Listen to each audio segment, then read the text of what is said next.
Hey, salut tout le monde! Je vous retrouve pour une vidéo inspirée par l'une d'entre vous. Anne, je te fais un petit coucou si tu passes par ici. Merci de m'avoir glissé l'idée de cette vidéo. Nous échangions au sujet de la rentrée littéraire il y a de cela 3-4 semaines.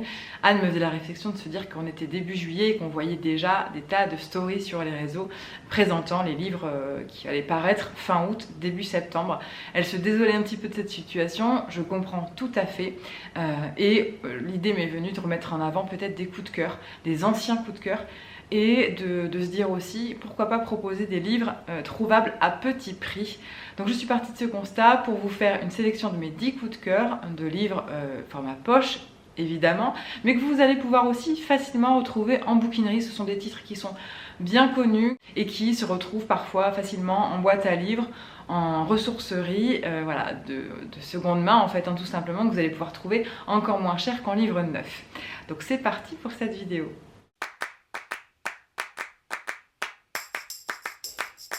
Je commence avec L'herbe bleue, autrice anonyme. Je ne sais pas si vous connaissez l'histoire de ce livre. C'est un journal intime d'une jeune fille de 15 ans qui était droguée, qui se droguait, une américaine de mémoire. Ce livre, je l'ai trouvé en boîte à lire et j'ai du mal à le retrouver en librairie parce que forcément il n'y a pas d'auteur, donc des fois déjà on ne sait pas où chercher. Mais c'est un livre que vous allez pouvoir facilement retrouver en ressourcerie, j'en suis persuadée. Moi, ce livre, il m'a bouleversée et je le recommande vraiment à toutes les adolescentes, alors pas trop jeunes non plus, pas les pré-ados, mais à partir de 15, 16, 17 ans. C'est un livre choc, mais je pense à lire au moins une fois dans sa vie. Donc L'herbe bleue.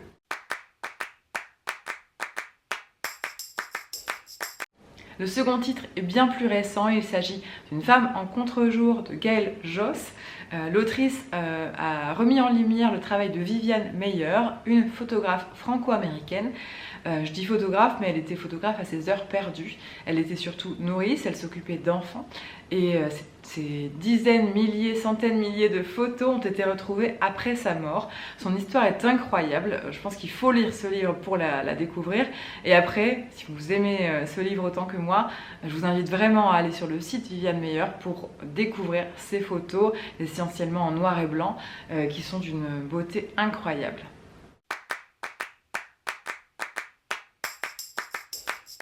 Le prochain roman, je peux vous garantir que vous le trouverez en bouquinerie ou en ressourcerie parce que je suis bénévole dans une librairie solidaire et qu'il figure tout le temps. En tout cas, son auteur est omniprésent sur nos étagères. Il s'agit du Magasin des Suicides de Jean Telet, le seul titre que j'ai lu de cet auteur, mais je me suis vraiment régalée. Alors ça date un petit peu, je l'ai lu il y a peut-être une dizaine d'années, mais j'en garde vraiment c'est un lapsus révélateur, j'en garde un bon souvenir de drôlerie, j'ai envie de dire. C'est l'histoire d'un magasin qui va vous aider à vous suicider. Alors, c'est de l'humour noir, il faut adhérer à cet humour noir, mais ça pique un petit peu. Mais une fois qu'on plonge, on n'a plus envie de s'arrêter. C'est un livre très court, comme aime le faire Jean Telet. Donc vous passerez un bon moment et encore une fois, vous le trouverez vraiment à petit prix. Si vous aimez les récits de voyage, si vous aimez partir à l'inconnu, je vous recommande Embrasser l'inconnu d'Aurélie Delahaye. C'est un récit autobiographique. L'autrice raconte son parcours, son choix de tout quitter pour partir d'une ville, de France vers un pays, un premier pays. Ce premier pays l'amènera ensuite au Portugal. Je ne veux pas trop vous en dire parce que franchement, c'est une jolie découverte. C'est écrit avec le cœur. Moi, je me suis beaucoup identifiée aussi parce que j'ai vécu à l'étranger, que j'ai tout quitté comme ça du jour au lendemain. Donc peut-être que c'est pour ça que ça m'a autant plu. En tout cas, c'est vraiment un livre à lire pendant les vacances. Je vous dis ça parce qu'on est quand même au mois d'août et que les vacances ne sont pas terminées et que vous trouverez facilement. Le format poche est à petit prix, donc il n'y a pas de raison de s'en priver.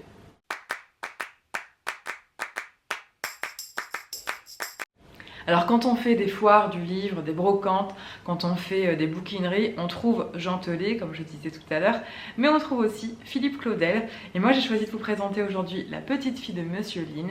J'ai lu plusieurs livres de cet auteur, mais c'est celui qui m'a le plus marqué. Je l'ai lu il y a quelques années aussi, mais là encore, c'est un livre qui résonne encore aujourd'hui. C'est une histoire qui... alors moi quand je l'ai lu, je me suis demandé tout le long ce qu'allait...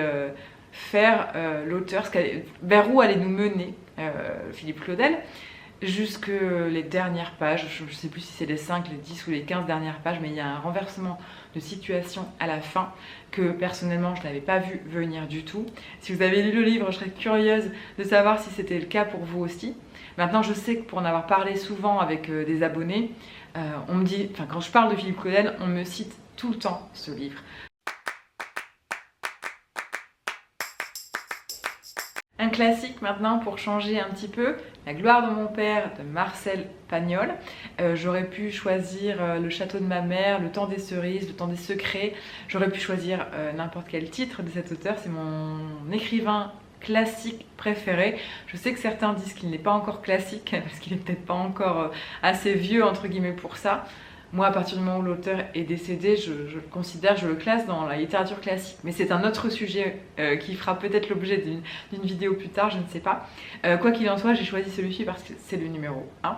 J'ai toute la collection, ils sont numérotés, donc si vous voulez faire par ordre chronologique, pardon, c'est facile à savoir. Je vous le montre, je ne sais pas si vous allez bien le voir. Quoi qu'il en soit, voilà, ce sont des récits autobiographiques. En tout cas, Marcel Pagnol s'est inspiré de son enfance dans le sud de la France pour écrire, j'allais dire ses mémoires, mais pour raconter l'histoire de la gloire de mon père, du château de ma mère, de sa quadrilogie. Vous ne le retrouvez peut-être pas dans cette jolie collection dont les couvertures sont dessinées par Sampé, mais il y a plein de vieilles éditions de Marcel Pagnol qui sont aussi mythiques et que vous pourrez retrouver à petit prix. Je pense que si vous faites des marchés du livre, des brocantes, c'est facile à trouver.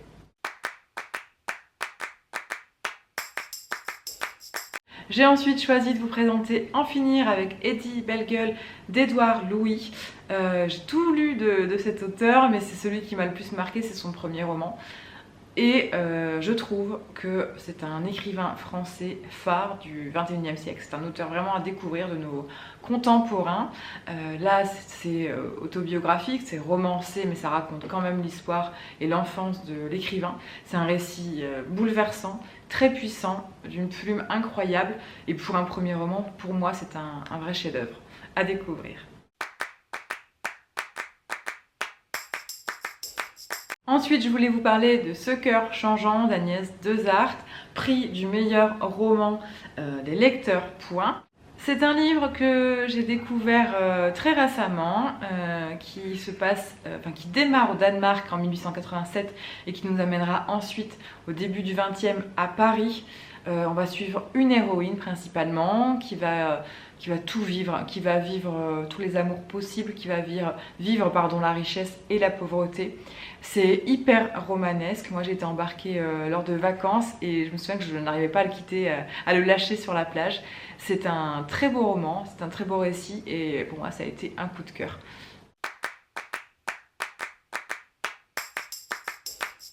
Et enfin, je termine avec Journal d'un vampire en pyjama, signé Mathias Malzieu, un autre auteur que vous trouvez facilement si vous êtes fidèle des bouquineries, des ressourceries. Il a beaucoup de titres à son actif, malgré sa jeune carrière, mais j'ai choisi celui-ci. Déjà pour sa forme, parce que j'aime le journal intime, j'aime, j'allais dire les échanges épistolaires, là c'est vraiment le journal, mais j'aime les structures un peu différentes du roman classique. Et puis c'est un récit intime puisqu'il nous raconte en 2014 son parcours du combattant, sa maladie. Il a eu une maladie liée au sang de mémoire. Il a été de longs mois à l'hôpital et il le fait de façon poétique et avec les métaphores qu'il aime utiliser. Il a vraiment un langage, je trouve, une marque de fabrique de ce côté-là et c'est malgré le sujet grave, c'est joliment écrit et c'est très beau. Comme d'habitude, je ne vous ai pas fait les résumés des titres puisque tout se trouve sur internet et que je vous mets chaque lien en barre d'infos. N'hésitez pas à aller vous renseigner si certains titres vous ont interpellé. Si cette vidéo vous a plu, je vous laisse mettre un pouce vers le haut et je vous dis à bientôt. Ciao!